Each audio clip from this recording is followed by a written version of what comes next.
Infantry Division outgoing commander na si Major General Michael G. Samson nagsagawa ng kanyang huling pagbisita dito sa 82nd Infantry Bantaylaya Battalion, Philippine Army sa Camp Major Jesus Esmondo Libas, Banga, Aklan.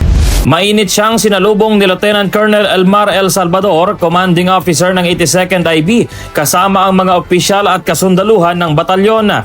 Si Major General Samson ay nagtapos sa Philippine Military Academy sa Bisig Class of 1991 at nagsilbi sa Philippine Army sa ilalim ng Armed Forces of the Philippines at ng 35 taon.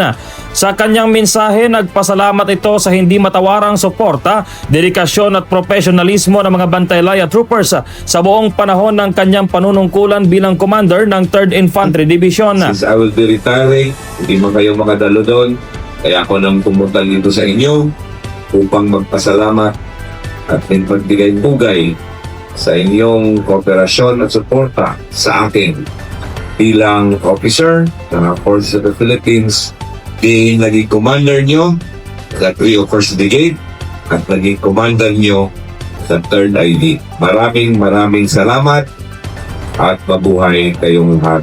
God bless us all. Thank you.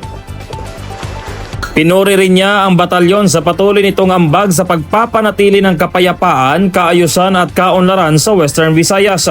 Bago matapos ang kanyang pagbisita, hinikayat na Major General Samson ang mga sundalo na ipagpatuloy ang tapat at mahusay na pagtupad sa kanilang tungkulin bilang tagapangalaga ng kapayapaan at tagapaglingkod ng sambayanang Pilipino. Mula dito sa probinsya ng Aklan, ako si Kirby Rebesencio, bantay ng mamamayan para sa kapayapaan at kaunlaran. Ang iba't ibang ahensya ng gobyerno sa pangunguna ng Aklan Provincial Volunteer Corps Team sa bloodletting activity na ginanap sa ABL Sports Complex, Provincial Capital, Kalibo, Aklan. Iwan ng pagkakaisa, malasakit at volunteerismo, matagumpay na nakilahok ang iba't ibang ahensya ng pamahalaan sa isinagawang bloodletting activity na pinangunahan ng Aklan Provincial Volunteer Corps Team.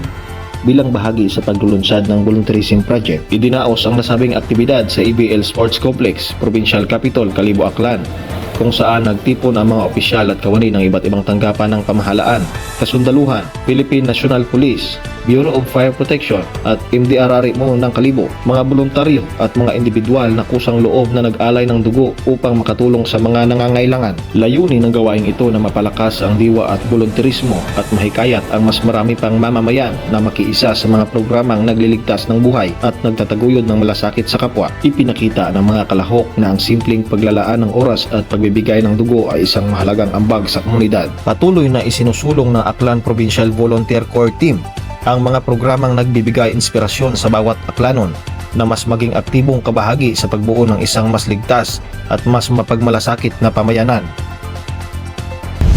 Mula dito sa bayan ng Kalibo, ako si Ace Vigo, bantay ng mamayan para sa kapayapaan at kaunlaran. Bantay sa